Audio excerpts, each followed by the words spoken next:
So, why don't we start wherever should we start? We'll start with you, and what we'll do, kind of go around clockwise, and everybody can introduce themselves. My name is Serena Hendrickson. This is my granddaughter, Braylee Gray.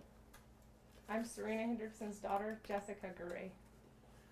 I'm Serena's mother, Nancy Comp. I'm Serena's father, Hank. Her grandson. I'm Tawny Baeza. I'm a daughter. Josh Hendrickson, her son. Jeremiah Cozart, grandson. Billy Cozart, daughter. Jade Cozart, grandson. And up top, Ethan Gray, Grandson. grandson. And it's Andrew Baeza, grandson. hey Andrew. Okay, you were hiding back there. I didn't see you. Why are you guys here? To film a corruption that took place in Fremont County back in 1998. It's been a 15-year battle, and my family stood beside me all the way. And do all the grandchildren know all about it? Yes, they do. All right. And was Grandma guilty or not guilty?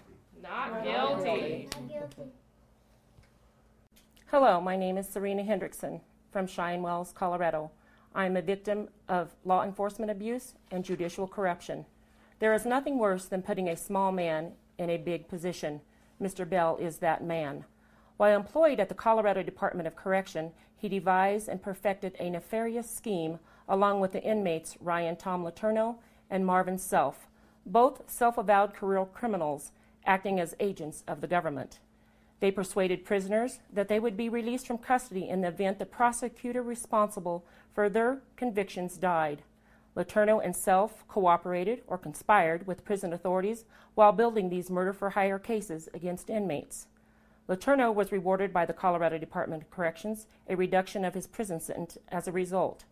These small men developed 5 other murder-for-hire cases also.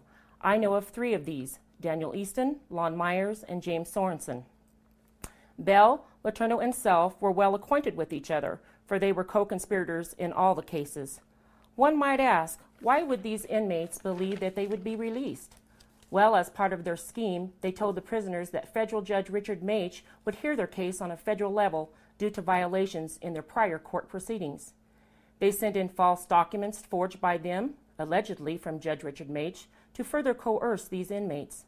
Bill Bell also forged inmates' names on letters, sending them to the next inmate in line saying, "Just do it. It worked. I am free," even furthering their entrapment and coercing people into committing crimes.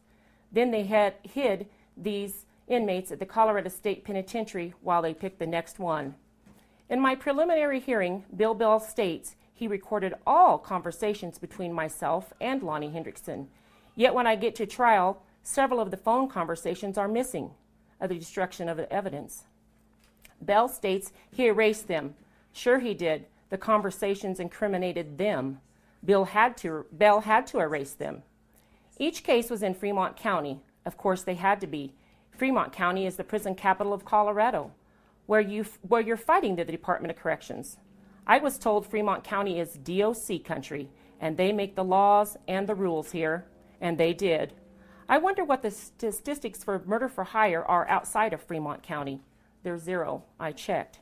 During my trial, Judge Julie Gay Marshall instructed the jurors that they are to consider only the evidence in the case. That's false.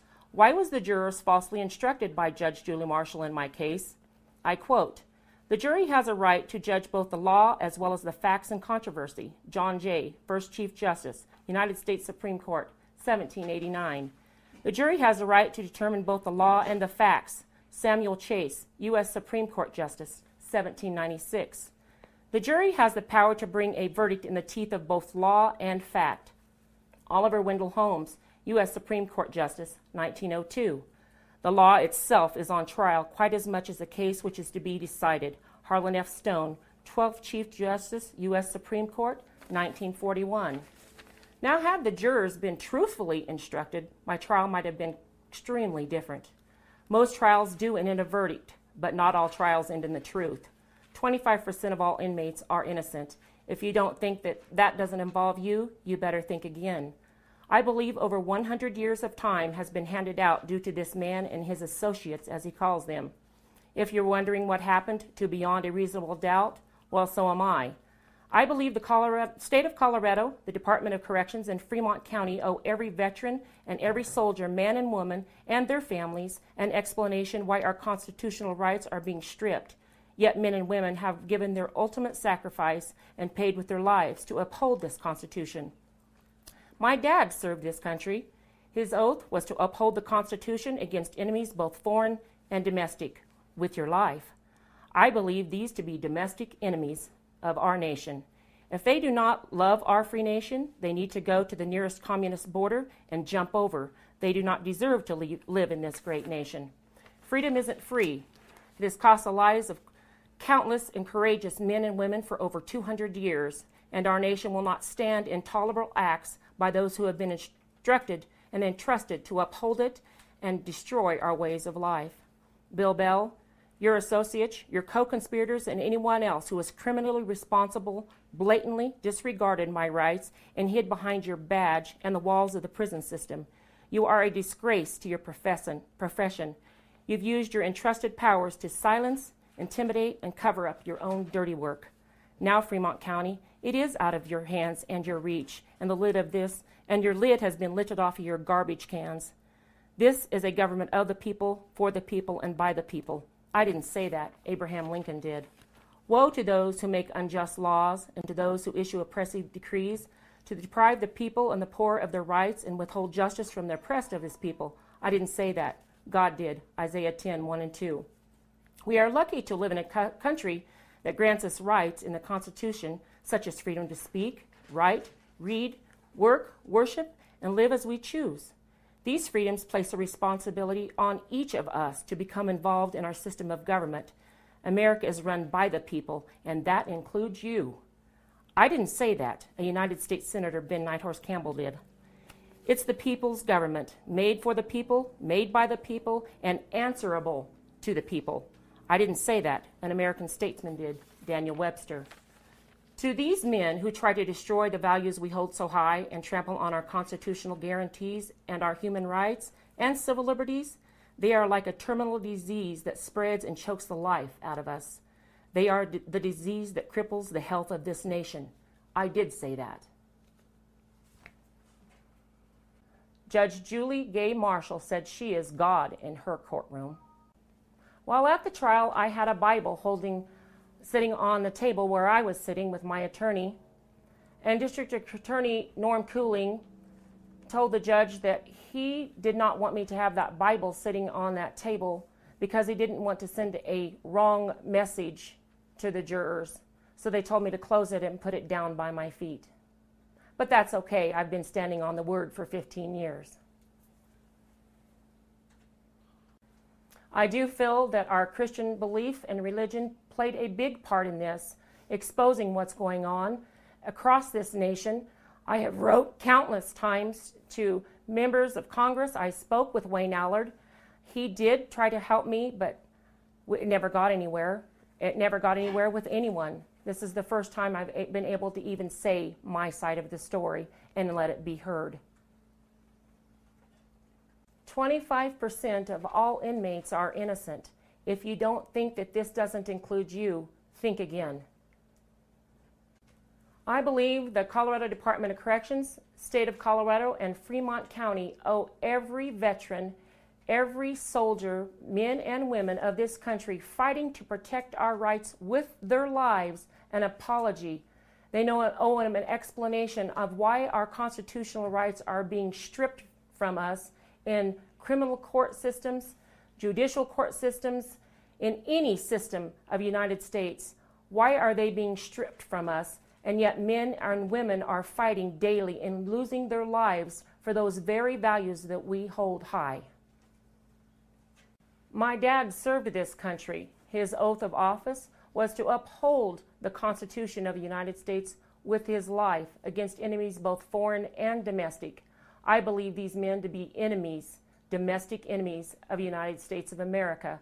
If they do not like this great free nation, they can go to the nearest communist border and jump over. We do not need them here. Well, I spoke earlier of these men being the disease of this country. And if these men are the disease of the country that is crippling the health of this nation, I believe Lawless America to be the cure. At the end of my sentencing, Mr. Bell deliberately walked up to my two children, 5 and 8 years old, and asked them, "How are you today?" just as they heard their mother was sentenced to 12 years in prison. Back in 2000, I was just a farm ranch woman making a living for my family, and the corruption of the judicial system sent me to prison for 12 years, where it completely ruined my life as I knew it. Everything that I held high was stripped from me. My family was stripped from me. Everything that I had was stripped from me. I was sentenced to prison where they deprive you of everything in there, and talk about a humbling experience, where everything I experienced in there was humbling, from strip searches to shakedowns of your rooms to getting you in trouble over trading a soup to somebody that doesn't have anything. They infringed on every single right I have. I was an innocent victim of this and had no business being in prison. There was a corrections officer, George Goodwin, that come forward after I spoke with him just in the last few months, that said that he knew that what took place down there was wrong and that we were entrapped. He is not here today, but he also gave me names of other people in Fremont County who know of the extreme corruption that's going down in that county. This is the evidence I have in this case. All of it shows what they've done to me. Though they made it look good in the court system, if you look real deep, you will find all of the corruption that took place involving these inmates and the Department of Corrections investigator that done this over and over and over and over again. This is the evidence that I have.